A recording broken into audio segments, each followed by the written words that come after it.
in my brain, I felt like the 4 years previous were very boring to me. And I know probably other people did not feel that way.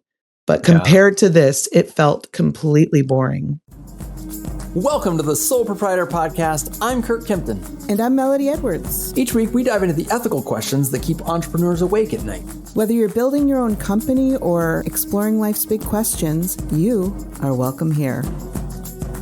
Hello, Mel. How are you? Well, I am recovering from a little bit of a voice issue, as you may or may not hear. Probably you don't hear it, right? Oh, yeah. Yeah. Everybody who's listening right now is like, did he get a different co-host? Yes, I'm the replacement. Your voice is very, honey smooth. Thank you. It's radio voice. It's higher. Oh my gosh. I think my voice is higher right now. Yeah, it could be. It could be. But it's just what I notice is how smooth the cadence is. Why, thank you. It's because if I talk full force, I think I'll be like, Yeah, I lost my voice for a little while. I've been sick, as you know, because last week when we were going to record, I was so sick and I came feeling very optimistic. Your text sounded very optimistic. You're like, I think I might have the COVID. I don't know, but we can do this. And I'm like, okay, cool. And I showed up and then you're like, I don't know if I can talk anymore. Should we try to record?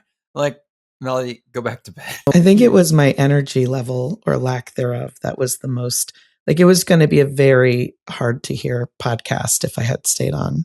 But well, I definitely did not enjoy seeing you in that state. It was like, oh man, she looks like she is hurting. Well, and I'm grateful that you didn't enjoy seeing me in that state and that you let me go back to bed. I know what you're doing right now. I know. Okay, so our audience has already seen the title of the episode that they clicked on. And it's Thanksgiving. So we're going to just sit here and be all grateful for everything, I guess, right? This is a special episode where we just list out everything that we're grateful for. Yeah, let's make it really easy because that's just top 10 things we're grateful for. What do you guys do? That got me thinking at the Thanksgiving dinner when my mom asks what everybody's grateful for as we go around the table. What do you guys do at Thanksgiving? I have never had to cook a Thanksgiving dinner in my whole life because I always have multiple families that will take us. So sometimes we go to 2 or 3 Thanksgivings. So it really depends on where I'm at. I will say, now that you've said that, even for my regular, what do I call family, immediate family, the family I grew up with, we don't do anything. Maybe we do, but I don't think we do. I think we're just they pray and then we eat. Oh, like a meal. Yeah, but it's a holiday meal. A big meal. Yeah. What is your favorite food at Thanksgiving? Well, this might be kind of an unpopular opinion, but there is a special kind of smoked turkey that is off the hook. Now, get turkey wrong and it's just the worst thing ever. Yeah. And most times when you go to Thanksgiving, you go for the dark meat. Everyone goes for the dark meat, hoping there'll be some moisture in there. And then usually it's kind of a letdown. But I can smoke a turkey. I can smoke pretty good turkey. My mother makes really, really good stuffing. Oh, I love stuffing. Yes. Yeah. It has it sounds crazy, but it has sausage, homemade sausage. And I mean, she doesn't make it, but somebody did. And apricots and all the other things. And so it sounds like a very gourmet stuffing, but it is the best stuffing ever. There's never enough. And I'm always annoyed that there's not more. But you know how to fix that, Mel. It's pretty easy to fix that one. I've tried to make it. Right. Is that your assumption? Oh, no. Just be first in line and give no care about the last person in line. Well, I think mostly I want to have a Thanksgiving sandwich after the next day. Yes. And that's the problem with not hosting Thanksgiving is you really have to make sure that you plan ahead and bring, I have to make it when I'm at Thanksgiving getting my first serving or something. So, but I never remember.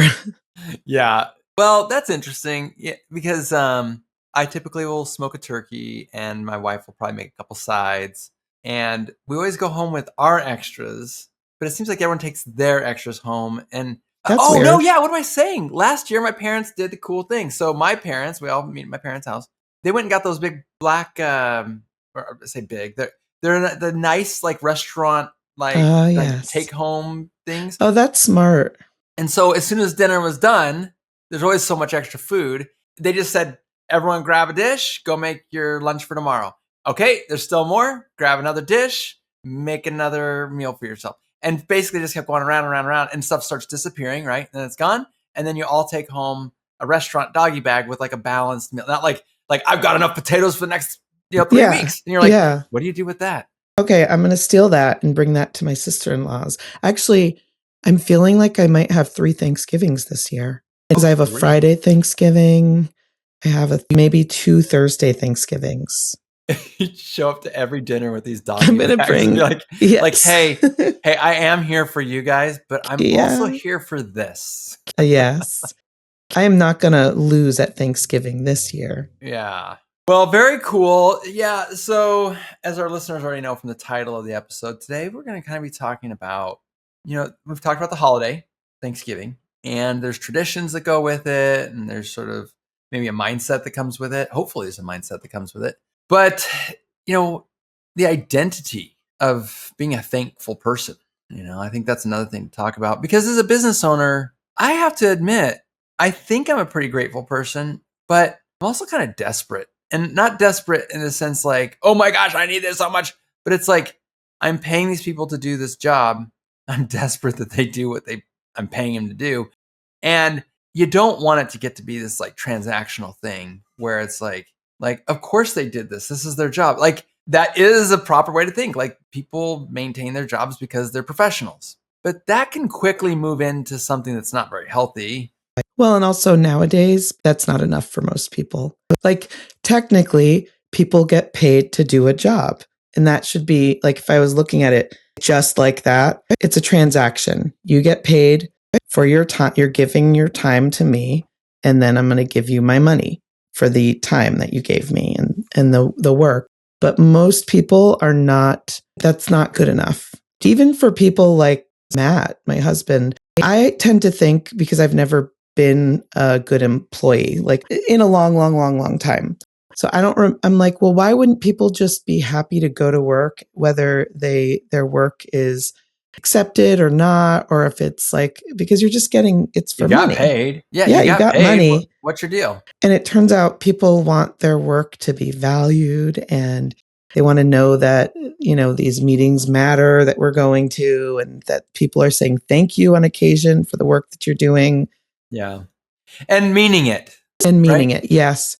I also think you can go to the other side sometimes. There has to be a balance. Yeah. Because there have been times when I have been like too over the moon about somebody's work, or just feeling like, I don't know how to explain it, but when I've had a team and my leadership style was more about just all in on the team and just focused on giving them, just kind of love bombing them with gratitude.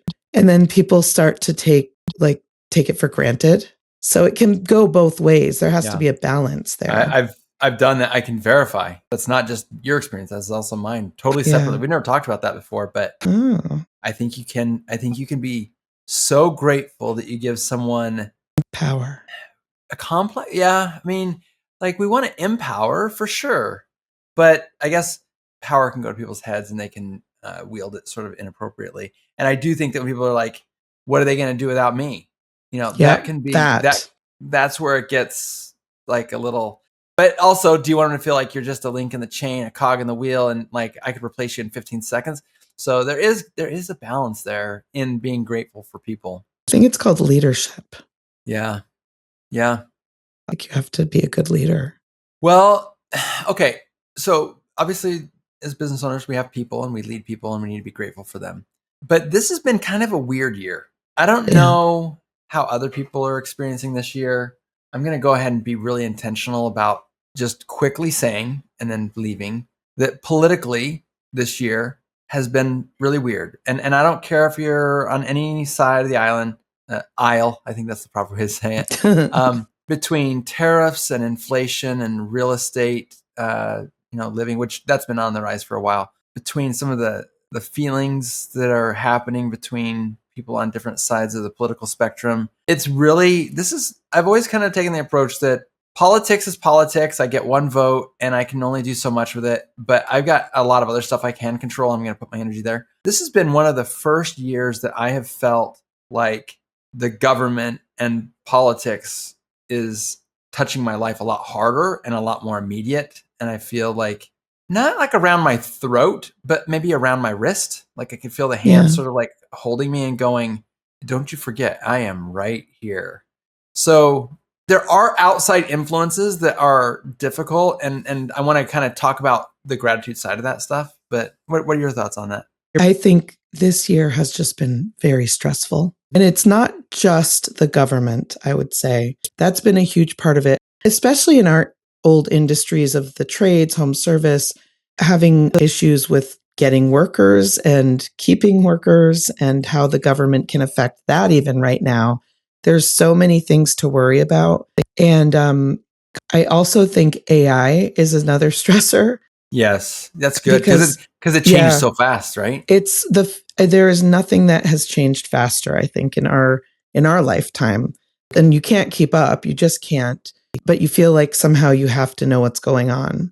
Mm-hmm. And I am very exhausted by that. In fact, before I went to my last AI conference, I was like, do I still want to be doing this? What is the point? You know? And then I came away and I'm like, this is great. I've learned so much. Everything's awesome. But I do wonder that on a day-to-day basis because I spend a lot of time trying to figure out how things relate to my company, essentially, at this point. And I'm wondering, one interesting side note on this, I'm wondering, compared to the last couple of years and this year, not last year, let's say the year before, or the last couple of years before that, and this year, how those Thanksgiving conversations are going to be different. Because I think for a while, there was a lot of tension and stress. In my brain, I felt like the 4 years previous were very boring to me. And I know probably other people did not feel that way. But compared to this, it felt completely boring and much easier to be with family. This year, there's so much going on. It'll be interesting. I'd love to know like what people's experiences are this year with their families at Thanksgiving and if this is a stressor. Yeah. So, obviously, I think you can't have this conversation without at least touching on that. But it's just really to emphasize that the difficulties around us right now, you kind of learn a lot about yourself in difficulty. And I know I shared this previously, but like I've been doing a lot of training for endurance mountain biking. And I always tell my kids, like, it's deep in the hurt locker or the pain cave, they call it. It's deep in the hurt locker or the pain cave where you find out who you really are. And I don't know if I've given this example on here before, but my son and I just did an 8-hour race. And he said offhandedly. Oh, yeah. Well, we were a team, so we each were responsible for roughly 4 hours. But anyway, we were passing, laps back and forth, and we didn't get a lot of chance to talk, because you basically slap the hand of the other person and they go and do another lap on the trail. But my wife was there, and she was able to sort of like feed, he's out there right now, but he's feeling this way. How are you feeling? And there's a lot of information being passed that way. Anyway, I finished, I think it was my third lap. And I said, wow, I can't imagine doing a fourth and a fifth. Like, I really am having a hard time imagining doing a fourth, but I'm like, it's beyond my mind to be able to do a fifth at this point. I'm starting to feel the muscles cramping. I'm starting to feel like some serious exhaustion setting in. And, but I said, I know I can. I just, it's hard to imagine it right now. And so she said, well, he's out there. He's hurting pretty bad. And I said, well, here's the deal, Rach. When he gets in, and it's time for his last lap, he's going to tell you he won't do it. But I want you to tell him that he is going to discover so much about himself on the fifth lap. All the other laps combined, he won't learn as much about himself as he will on that last lap. He ended up not doing it. But the only time we ever got a chance to talk was when I did finish my fifth lap. And I came to him and I said, he's there. And he's like, don't cross that line. Because if you cross the line, you have to do another lap. He said, don't cross that line. He said, I want to talk. And so we talked. And all that to say that he just genuinely is like, Dad, I literally can't do it. My legs will explode. I said, that's exactly how I felt when I started this lap. You can do it, son. He's like, but you don't understand, Dad. My legs will lock up. They won't even move. Like I said, I know. That's exactly how I felt the whole first half mile. The whole first half mile, I actually had to stop and get off the bike because it looked like there was fists under my bike shorts that were just going all around my leg, and I could barely use my leg. But I'm telling you, if you'll work it through the first half mile, you won't even be that much slower than your last lap. I promise you. He's like, Dad, you don't understand. I said, Dad, I do understand. Anyway, the point is that kind of as we come to the end of this year, and a lot of us might feel like our legs are locking up. We're feeling like really tired. We're feeling maybe not even like that significant sharp pain, but maybe just like that progressive fatigue. And I say that to everybody out here right now is that what I'm grateful for, and I'm saying this with the analogy of an endurance athlete, but I say it as a business owner, a husband, father, someone who's, an American. If you're feeling really tired and really fatigued, like you do need rest. Like rest is just as much as important as any training mechanism. But giving up teaches your body, teaches your mind, teaches your soul emotionally, spiritually, whatever, there's so many different levels that we take information in. But all of those are listening for that, what it feels like to give up. And I am so thankful to know that I can always do one more pedal stroke, right? I can do it. But if I intentionally can just rest and get my mind right, it's amazing how much strength we all have that we don't even know that we have. And you will dig deep. You will find it in there. And I'm not doing the hustle and grind talk, though. I want to make sure that everyone understands that that's not what I'm saying. Hustle and grind says you can always do one more pedal stroke. Don't even rest, right? But what I'm saying here is that you're capable of way more than you think you are. Be measured, be intentional. When you are resting, rest. Do the right things, make sure you do that. When I was preparing for that race, that was the same thing I was doing. I rested the week I was tapering up to it. And it was intentional rest. It's special rest. Like I was literally doing important, special things. And this year, as I look back and I wonder how many other people are in the same pain cave, like I just want to be encouraging to you and say, you are going to be shocked at what you're capable of. And I'm starting to feel that way already about just this year. So anyway, does that make sense, Melody? As you were talking, I was like, oh my gosh, he is so good at bringing together analogies. And I always feel this way, Curt, because I'm like, wow, he's going really deep into the story. I don't even remember where we started, and I don't know how he's going to bring it back around. And then you always just land it. It's amazing. Thanks. You're really good at it. And I'm grateful for that because otherwise we would be all over the place. I totally relate to that in every way. And I think the way that you said it is really eloquent, actually. I have definitely been in a pain cave this year. I had big plans for my company and I made some changes to move towards the big goals that I had. And it just kept being the same or worse over and over again, no matter what I seemed to do, no matter how much work I put in. And at the same time, I was feeling pretty miserable, not all year, but I was kind of pushing back the fact that I wasn't taking as many bike rides. I was not doing things that made me feel happy most of the time. But I am grateful for my grit. I won't lie. There are times when I do want to quit. And the person I've always thought would let me quit the most would be Matt, because he's not even a business guy to begin with. And I've always been surprised at the times when I'm really near the edge where he's like, you're not quitting, because he's an endurance athlete like you. He never stops the training and always has the goal and long goal. But the other thing is I did have to stop. I set a stopping point for myself, I think back in September, where I knew I was getting close to my line of just kind of just falling apart. Yeah. And I just took a week. I was like, I'm out.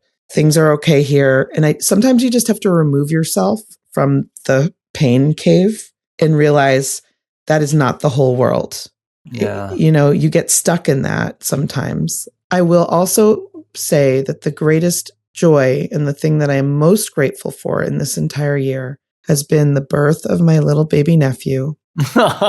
Because I have spent more mornings, sometimes 15 to 20 hours a week, I will spend with this kid just holding him in his infancy the best time. And it's so meditative for me. And it takes me out of the pain and it makes me feel joy again. You know, that's well, been I can such a vouch. I need to gift. vouch for this. I will text Melody out of, whatever, nowhere, or we'll talk. I don't know how, but I hear about this little baby so much. And I know it does bring you so much joy. So much. And it is so cool to hear about this journey that you've been on, because, I mean, it's shocking it's not your own baby.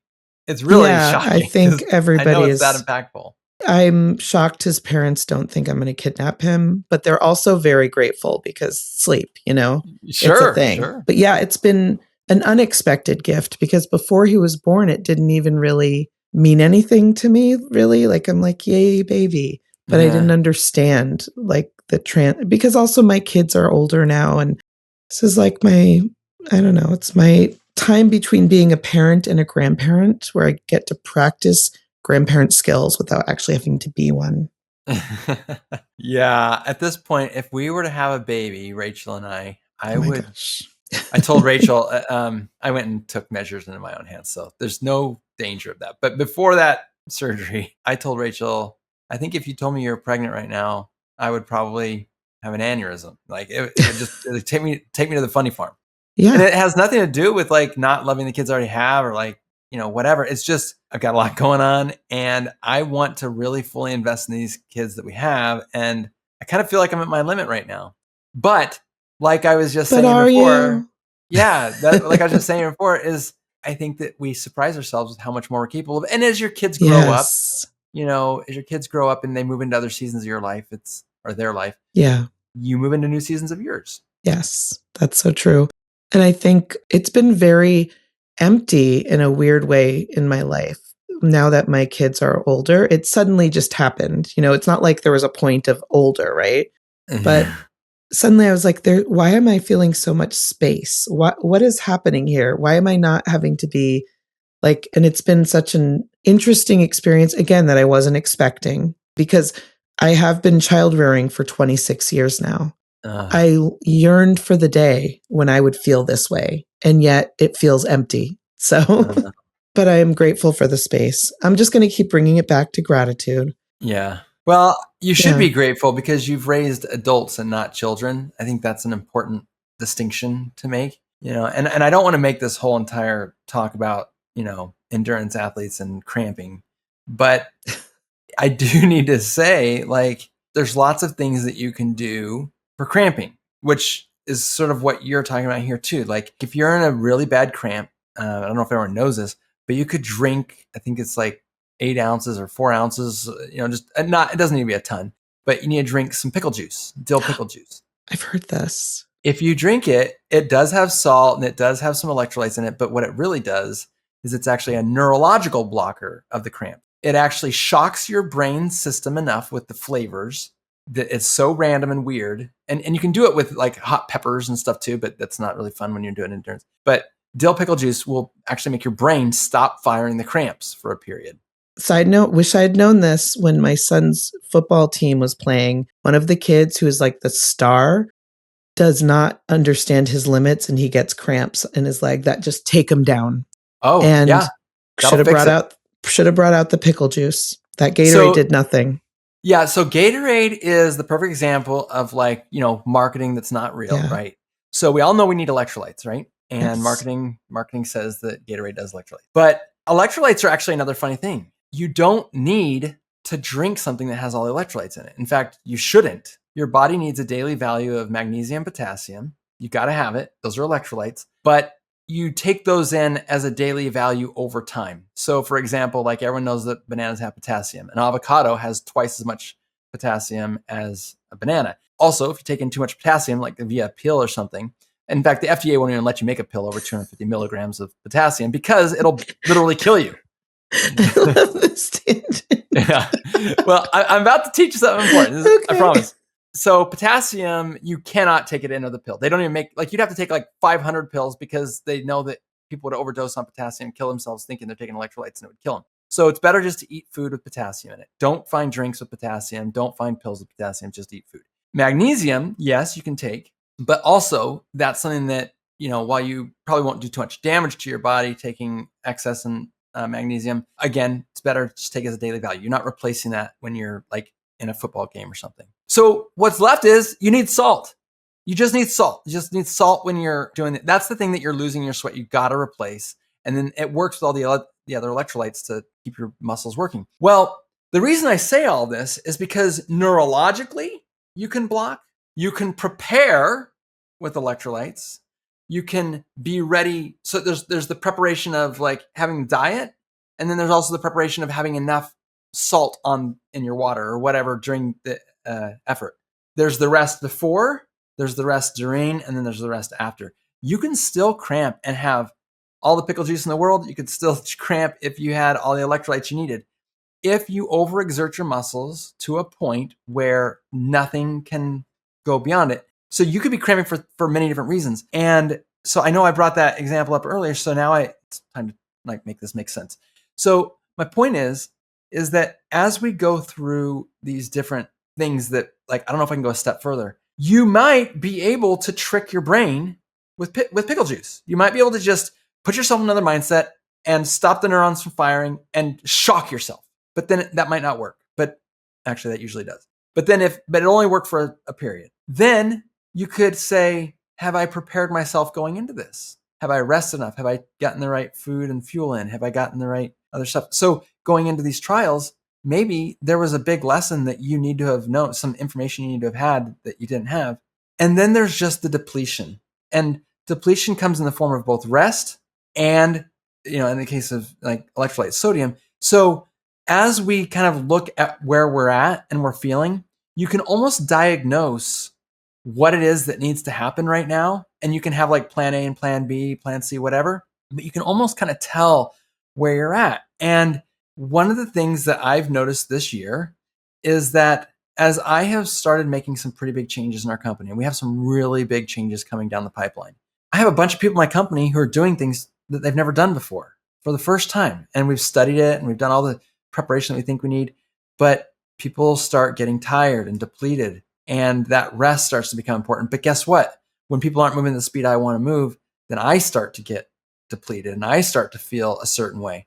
And if you aren't taking time out to replace and to change your mindset, what happens is you spiral.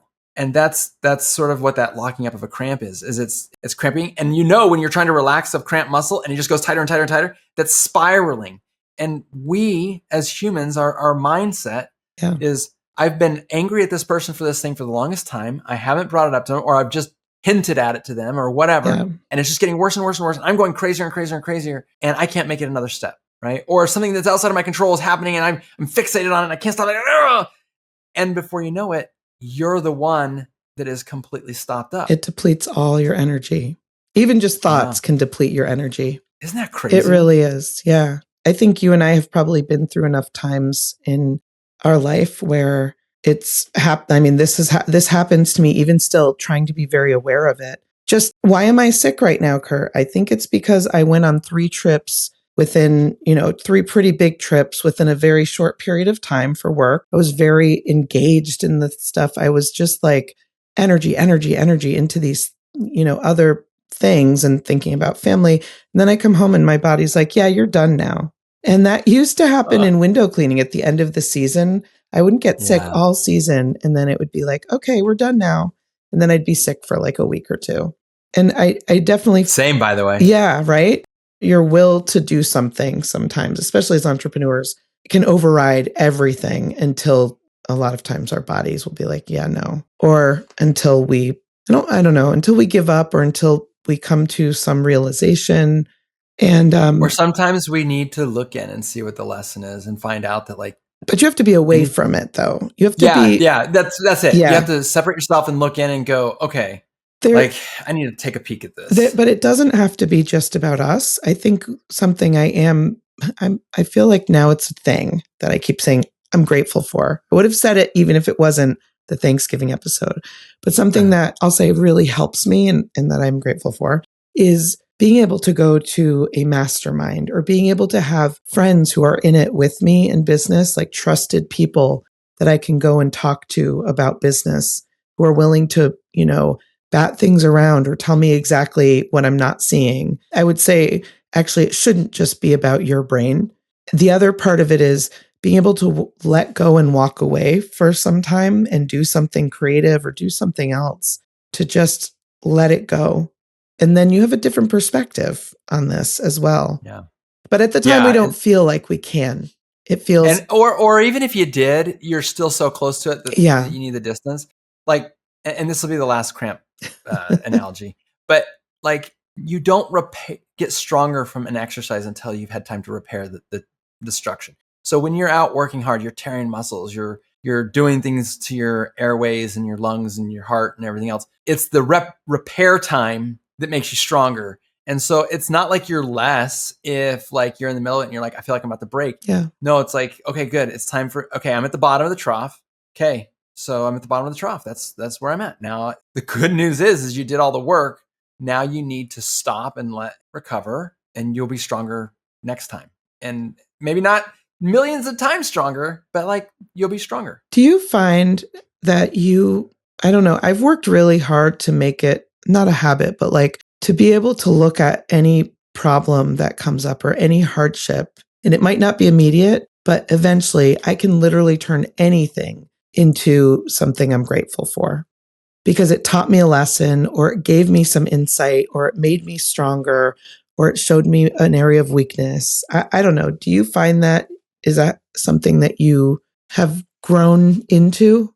Yeah, I think I have. I'm hesitating because I know I'm for sure not perfect at it. I'm not. But I was just it's a coaching, practice.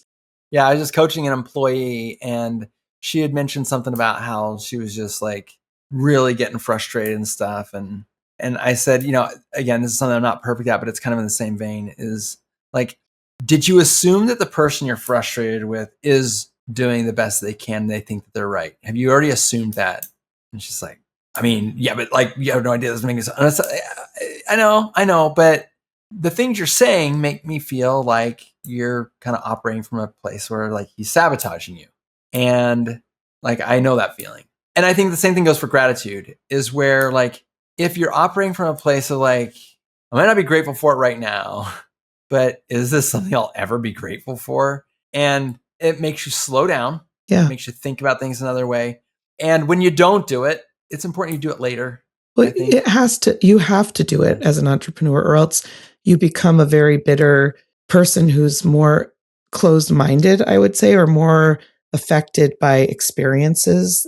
And that's why I jokingly say I'm an optimist with a bad memory. Like that's what an entrepreneur is in a way. And when I say a bad memory, it's a bad memory to that pain.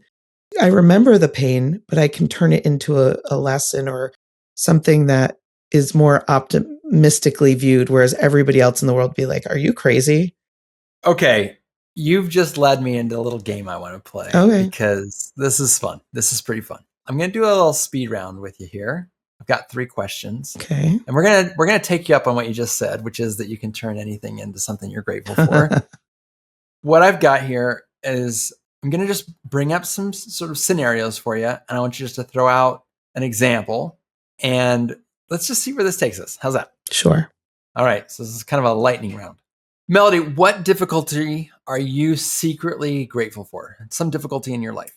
I think the one that comes to mind in this lightning round is losing my assistant. I think that is something most people don't know, is right now I am operating without a full-time assistant, full-time melody manager. It's been probably a couple months at this point. I find there's tremendous freedom in it, but I also realize all of the areas that this person, my person, really helps me and really supports me. And I do have people on my team who are supporting me in other ways, but it makes me understand my customer's perspective again. Sometimes when you've had something for so long, or you've had an assist for so long, you forget like the block that exists when you're getting started. And, this is the 3rd time maybe where I've had a missing assistant. And every time it feels freeing. And then I go, oh yeah, this is what happens. This is why I have this person. And then it helps me to get better, though, also with helping clients adapt and helping me to get better with the relationship. That's a weird one, but it's something I'm experiencing right now. Yeah, I can see that. What about you? Difficulty that I'm secretly grateful for. Yeah. This one actually did not just recently happen. This happened a little while back, but I had signed up to go to an event as a seminar for kind of a highly rated author, pretty popular guy. And I didn't really know what I was getting into, but I'd heard good things about him and that he had the ability to help people sort of like find some new, entrepreneurial maybe energy or something.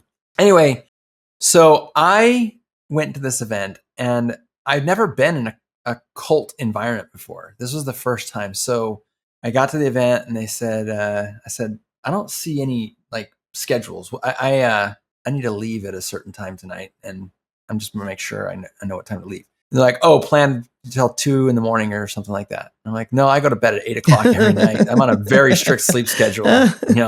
I work hard and I sleep hard. Yeah. They're like, no, it's going to go till 2 a.m. And then I'm like, oh, well, maybe we can just talk about what we're going to talk about faster. And anyway, the whole event was crazy. I've never been in anything like it. The whole room, you couldn't go to the bathroom without, there's no bathroom breaks. And if you did get up to go to the bathroom, there'd be someone who would like follow you through the door, walk you to the bathroom, stand outside, wait for you to finish going to the bathroom, walk you back into the door.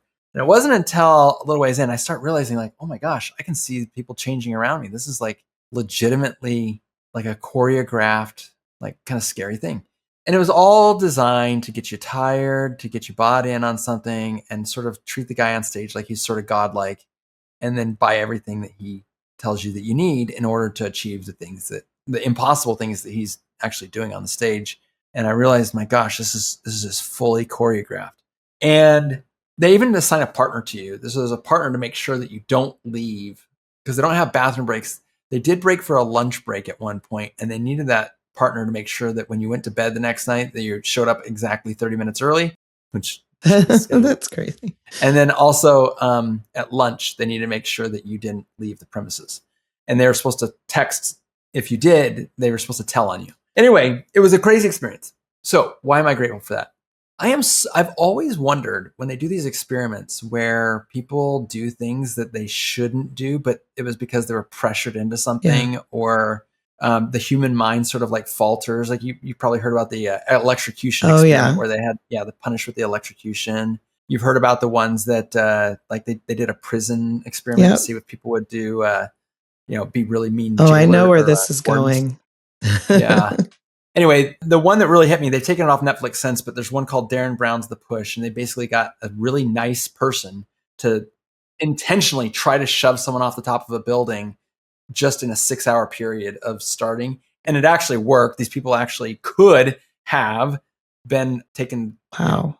But they had ropes on the person they were going to push. They knew what was going to happen, but they legitimately just showed as a mental experiment that humans are so frail. Yeah. And I've always worried, oh my gosh, I think I'm frail. So this isn't much of a lightning round answer, but my point is that I found out like in this experience that I never once let go of my own control of myself. And I basically walked right up to the person and I said, I'm leaving and I'm not coming back. And they called me. And I was ignoring it first, but then I finally picked it up and I'm like, you guys are a cult that I have no desire. No, we're not. Of course, no cult members are a cult. So I learned that I could stand up to that. And it was awesome. Yeah. I loved it. And I feel powerful. I love that. And because I have always been very worried that I would be that kind of person too. While also, Curt, I want to be a part of the cult. I'm very torn about it. There's a lot of benefits to being in a cult. But I will say I've been in circumstances too where I've not faced that kind of thing, but something similar. And I've done the right thing or stayed true to my values is what I would say, and not given into other people's values or their way of doing things. So I'm not surprised, honestly. Well, thank you, because it was a very pleasant surprise. Yeah. All right, not much of a lightning round here, but don't ever ask me a question. It is for us. I mean, okay. We're moving at Curt and Mel speed. That's right. Lightning round question 2. Who taught you something that you're grateful for this year? Well, yesterday something happened. Good thing for my short-term memory. I'm in a very short-term women's leadership group, we're meeting a lot. And one of the exercises we had to do the other day was like, who are we in the future? I've done a lot of these exercises. They're very fun for me. For some people, they are so scared of these kinds of like deep, for some people, it was the first time they've asked themselves some of these questions. I'm always surprised by that. But what I came up with was, I'm a confident and creative, that's what the things that are missing right now. And that's what I want to have. And my friend Val later was like, I was really surprised that you said confident because you're one of the most confident people I know. Like, what? And she said, well, you're always online. You're always being yourself. You're just yourself. And I wish I could be more like that. And it made me realize that because I've never met Val in person, but we're friends online and we're friends on Facebook and we text each other. But it made me realize I've gotten used to being online and not having it matter to me, right? I used to think 1 million people were watching, and now I don't care if 0 people are watching. I'm just putting out a message. And that's thanks to you, Curt, by the way, because of me having to make responsibid videos in 2019. That's when it all started. Awesome. Those were hilarious. Yes. But I've become very comfortable, and it's pushed me a little bit more and more to be more confident in just being me. But I didn't think of that as the kind of confidence. When I say confident, I don't mean as a human. I think I mean confident in business, in leadership. And I hadn't even considered that because that's my area of focus right now, is like feeling like I'm not good enough at this thing that actually encompasses a lot of my brain and my energy and my time. But there's another part of me that's completely confident. An unconfident person probably wouldn't do a podcast with you. But the lesson for me is that it was so simple. I am confident. Like, it just opened my eyes to something that I hadn't been seeing. And that's sometimes you're saying that Val taught you something that you didn't maybe understand that you were. Is that what you're saying? Yeah, or that maybe my definition of confidence was skewed a little bit. Because I've been talking about confidence. So much time is spent on this thing that I'm trying to get. And it just made me realize, is this all focused just on business? This lack of confidence?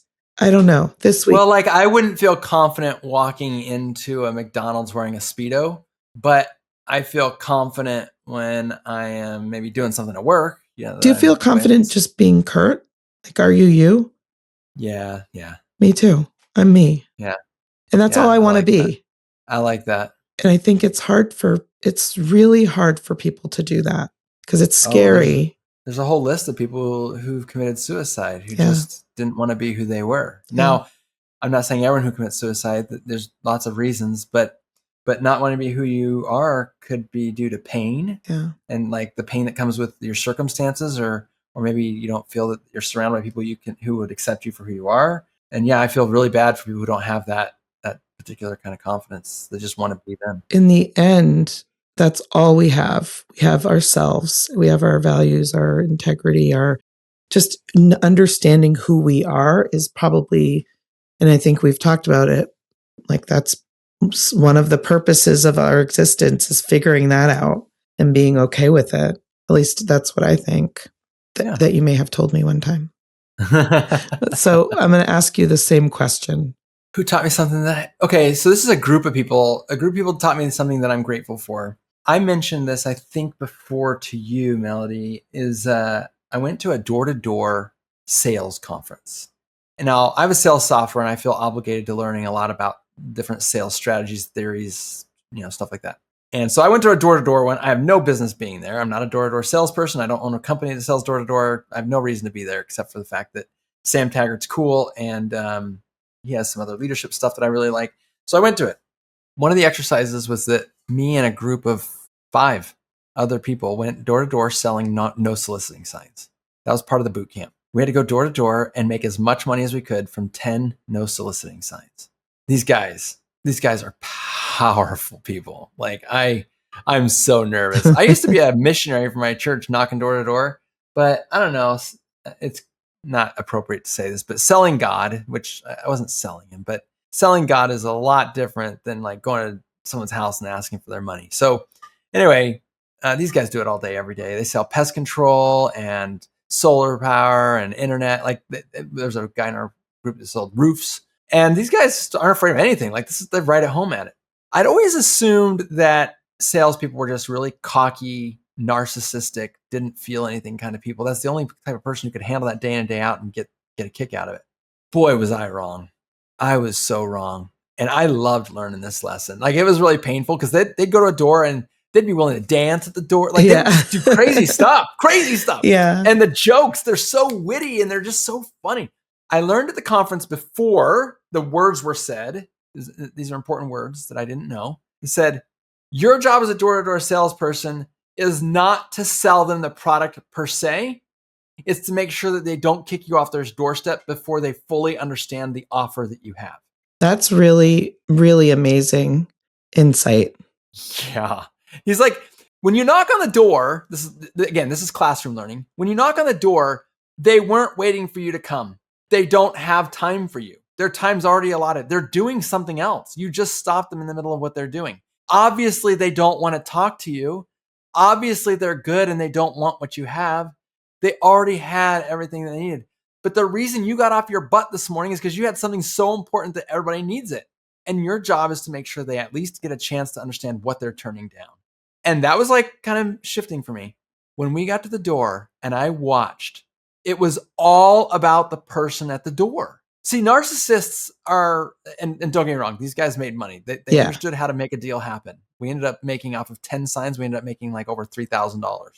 Before we ever left the parking lot, we sold all 10 of them over the phone to people that we knew for $100 to $500 a piece. And then we went to Home Depot and took all that money. And so we took our Venmo money, went to Home Depot and just bought every no soliciting sign. Brilliant. Yeah. Brilliant. Anyway, so here's the deal. They would get to the door and they showed me. And I learned that these guys were 100% in service of the person behind the door. And they made them laugh and they had a good time with those people. And sure, some people paid $100 for a $5 no soliciting sign, but it had nothing to do with the sign. It had nothing to do with the money. It was all about buying into the entertainment and the joy. I mean, they're knocking on the door saying, hey, look, don't you hate people knocking on your door? It's late at night. You should be eating with your family. Why are you at the door with me? Because you don't have a no soliciting sign. And it just turned into this very funny thing. I am so grateful that I learned that. And I hated it. Like as we're walking out to the parking lot to go get our plan put together, I was like, all I want to do is leave right now. Yeah, I would feel the same. So glad I didn't leave. Although I might enjoy it if it was a game. If it's not real. I mean, it was real, but it was a game too. So that's so cool. So that's my story. Now, I got a question for you. This is the last question that I've got for you. What went right for someone else that helped you to grow? That is such a hard question. I'm not going to lie. You told me this question beforehand, but if anybody knows me, I have no memory. So I do know there's one thing that kept popping in my head immediately, which was a very painful thing that happened. It felt painful to me, but it was a very good thing for somebody else. That's the way I view it now, which is somebody else got an opportunity that was really good for them, but it was not necessarily good for me. And I think what that has taught me, what it allowed me to do is first of all to release some of the, you know how when you have a mentor, you have people in your life who speak to you that you kind of hold on to their words are more important sometimes than they should be because they've been around for so long, or that have you ever experienced that where you start to have that problem of the friction of not necessarily values, but that they might not know what's best for you, even though they're somebody that you've trusted to help you figure that out. Is that unique to me? It sounds like it is. Yeah, it's not. It's not. Oh, okay. I've had similar experiences. I'm thinking to myself about, yes. This has happened so many times to me. And once I have somebody who I have come to trust as like a mentor who can give me knowledge and wisdom or whatever, it becomes harder for me to like really, because it's a fight internally sometimes, because they're not always right. In fact, I would say their opinions are valuable, but I've really learned that they're not the thing that I should hold on to. And this person was somebody who had been a mentor to me, and still I would consider a friend. It was actually a gift to me. Now this is how I think of it, the optimist with a bad memory. Painful at the time, but it was a gift. And I remember, I just wanted to throw in there, this is the part I've been chewing on the most. I remember when it first happened, it felt devastating. It was, yeah.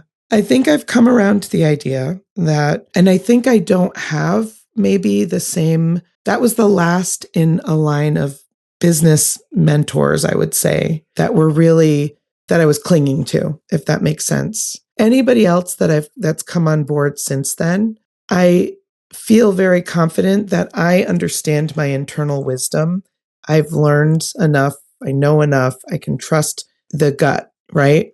And I'm also still going to take other people's wisdom because that's either why I'm paying them or that's why I'm around them. But I have to make the right decision for me. Now, that's like a normal thing that people who don't have my flawed inner world or whatever that is, they would just be like, yeah, that's how you do it. But no, that's not how I've done it my whole life. So the gift is kind of being able to let go of needing the not approval of others, but the needing the other people's opinions to make decisions that are going to affect my company, my life, things like that, and being okay with that. It's a freedom. I hope I made sense.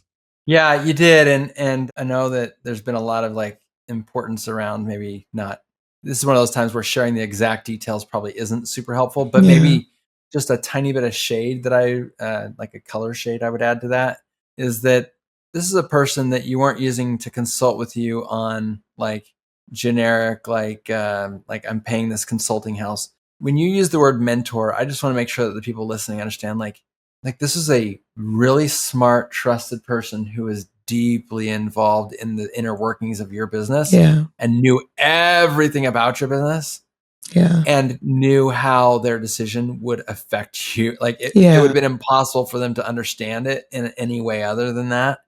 So except I don't think they did understand it. Well, I think it'd be impossible for them to not understand that the implications of what could happen. I agree. And yet they chose the decision that was sort of the best financial decision for them. Yeah. And I know that was extremely painful for you. So to hear you say this today, it's probably hard for the listener to like understand the gravity of what you're saying, but I just want to like, and again, you don't need my validation, but I do. I need everybody's validation all the time. I see you. Thank Melody. you. I see you. And you know what, though? I truly feel much freer because of that experience. Every time a painful experience happens, I do find something like we were talking about in the beginning, but this has been very freeing for me. I don't feel all like roses and flowers about it, whatever that means, but I made that up. Roses and flowers. You know, roses and flowers and pickle juice. But but I'm good with it now. And I feel, and again, more confident in trusting myself.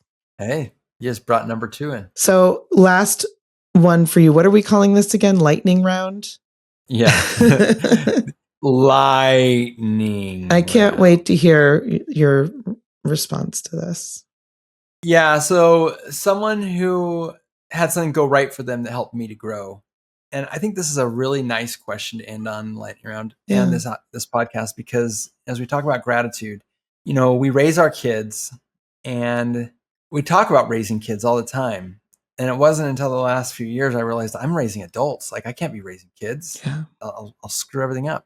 So my oldest daughter, you know, when she started getting older, she's this beautiful girl, right? And people would always say to me, I hope you got a good shotgun, be cleaning out on your porch. You know, people always say that. And I would always laugh along with it. And I thought, surely I'm going to have to beat these boys away. Well, in today's day and age, kids don't even hardly date anymore. It's so weird. Like when I was a kid, I was on a date. At high school, I dated almost every Friday, Saturday night. Wow. Like, you were a player, normal. Curt. Well, it wasn't like that. There was a group of 3 or 4 of us guys, and we always were meeting different girls. And like, I don't know. You're just making it sound like you were even worse of a player now.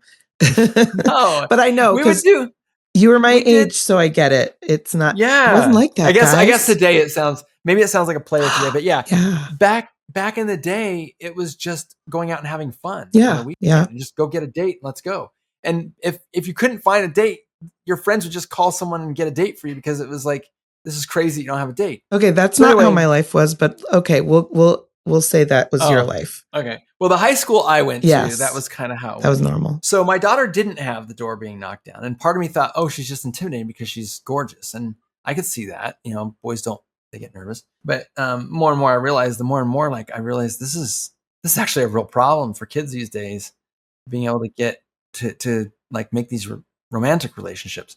Anyway, my daughter since went to college and she's dated a few boys. And there was a boy that she dated that like really didn't have a lot of direction in his life, but it was like the first one she'd gotten serious with. And it almost got to the point of marriage. Like it was going to go there. And I was just so sad because I'm like, this guy just is not, life is happening to him. He's not happening to life. And I looked at the relationship I had with my wife where I was able to sort of bring some strength to the marriage and she was able to bring her strength to the marriage. And when we put it together, we were both really strong.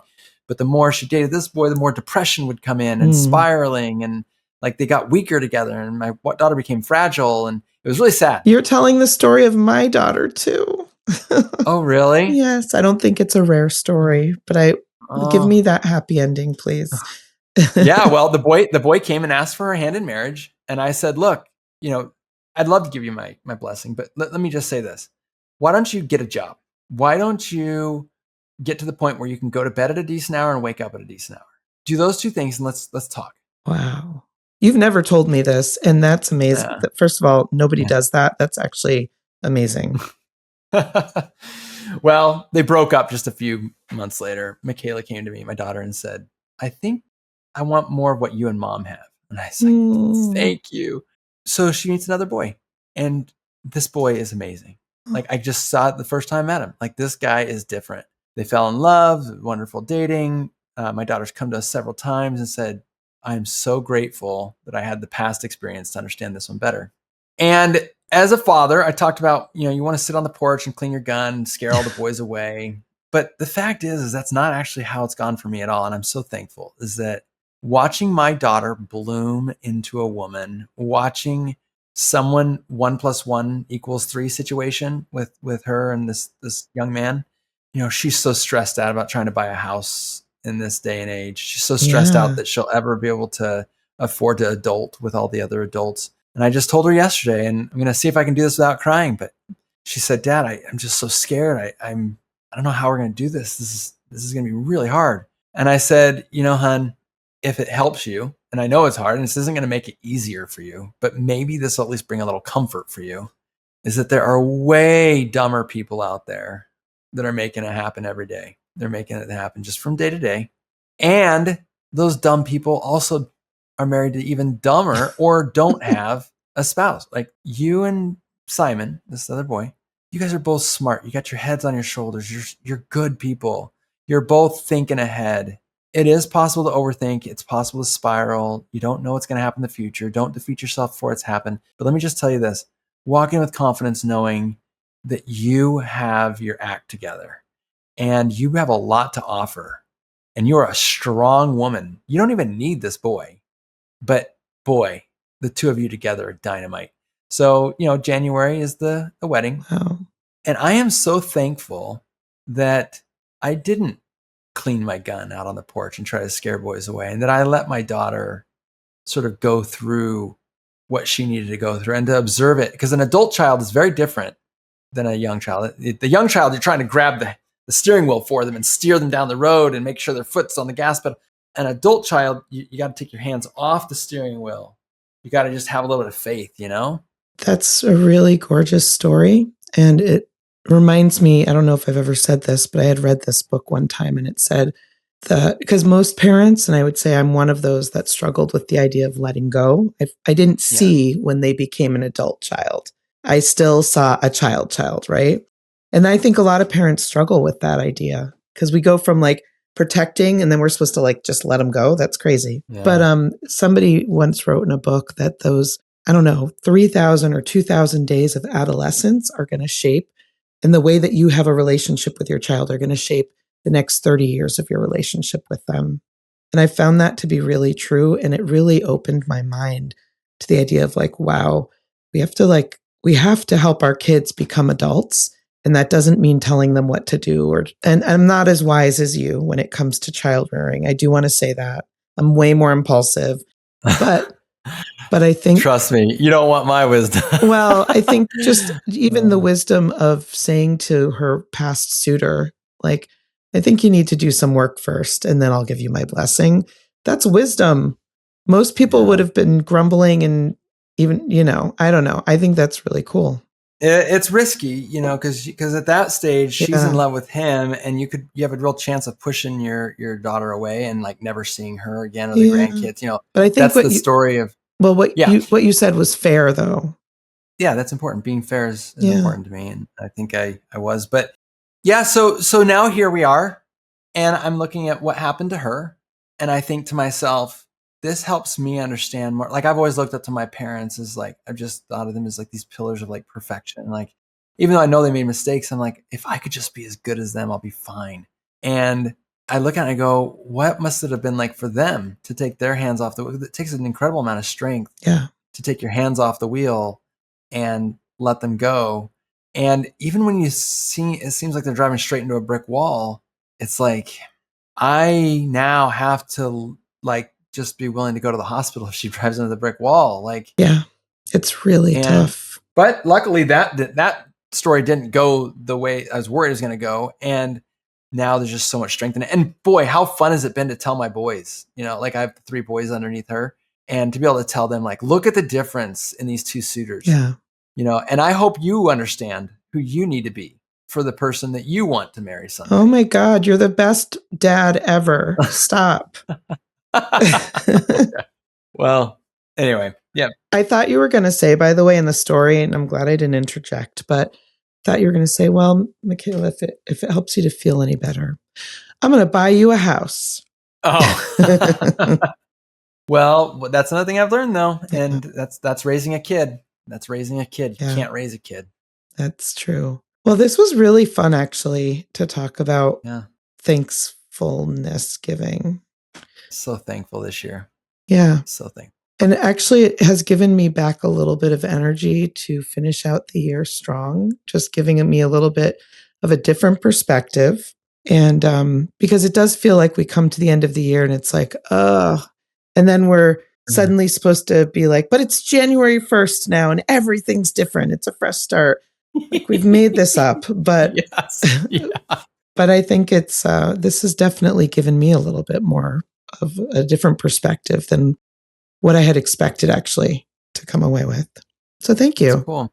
Well, I hope all of our listeners, as you think about Thanksgiving as a holiday versus an identity, there's just a lot to sort of think about and just say, am I being grateful enough? Am I being too grateful? Right? Like, and make sure that you are thankful for the things that you have, because honestly, at the end of the day, you're not going to be able to do everything that comes in your life is going to come through so many different channels and people and systems and methods and all that. And so much of it you don't even have control over. So you can either be grateful for what you've got, or you can just spend your whole life belly aching about what you don't. But at the end of the day, you can affect so much other change, and make sure you're putting your energy into that. It's very wise. And I agree. That's my wisdom. Well, Melody, thanks for. I know you are still under the weather. I appreciate you being with us today. Well, happy Thanksgiving. Happy Thanksgiving to you and to everybody listening, and to all the listeners. All right, we'll see you next week, eh, Melody? Yes. Goodbye. All right, bye. Thanks everybody for joining us at the Sole Proprietor Podcast. It has been an absolute pleasure having these discussions with you. If you wouldn't mind taking just a few minutes to rate and review us wherever it is that you listen to podcasts, it would mean so much to us. We really do read each of these reviews, and it gives us the opportunity to get the word out to more people who could benefit from hearing about topics like this and so many others. If you want to engage with us at our website and maybe share some topics or ideas of other people that you'd like to hear on the podcast, feel free to go to soleproprietorpodcast.com and share with us your thoughts and ideas about what we could do in the future to bring even more light into the world.